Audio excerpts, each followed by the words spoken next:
Hello সকলকে, আজ শুভ রথযাত্রা।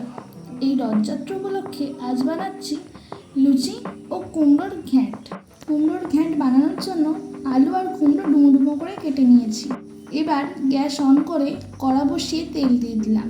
তেল গরম হয়ে গেলে একে একে পাঁচফোড়ন, শুকনো লঙ্কা, তেজপাতা, অল্প সামান্য একটু হিং ও আদা থেতো করে দিয়ে অল্প ভেজে নিলাম। মশলা ভাজা ভাজা হয়ে গেলে টুকরো করা আলুগুলো দিয়ে দিলাম।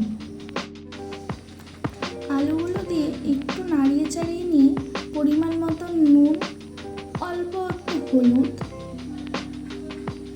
আর অল্প শুকনো লঙ্কা গুঁড়ো দিয়ে ভালো করে ভেজে নিলাম। আলুগুলো ভাজা ভাজা হয়ে গেলে কেটে রাখা কুমড়োটা দিয়ে নিলাম। কুমড়োটাও অল্প ভেজে নিয়ে ঢাকা দিয়ে দিলাম।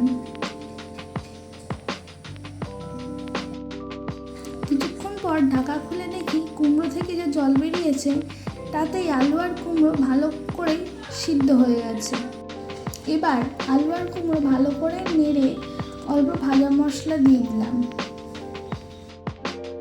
ভাজা মশলাটা ভালো করে আলু কুমড়োর সাথে মিশিয়ে নিয়ে আধখচা বাদামটা ছড়িয়ে দিলাম।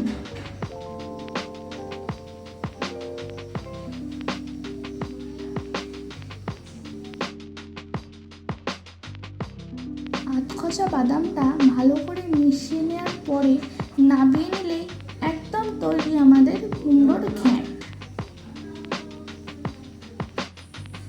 আমি তো কুমড়োর ঘ্যাঁট লুচি দিয়ে পরিবেশন করেছি। আপনারা চাইলে রুটি, পরোটা বা মুড়ির সাথেও পরিবেশন করতে পারেন।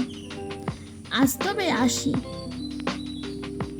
আমার এই ভিডিওটি ভালো লাগলে সবাই অবশ্যই লাইক করে দেবেন, কমেন্ট করে জানাবেন, শেয়ার করবেন আর আমার চ্যানেলটাকে সাবস্ক্রাইব করতে একদমই যেন ভুলবেন না।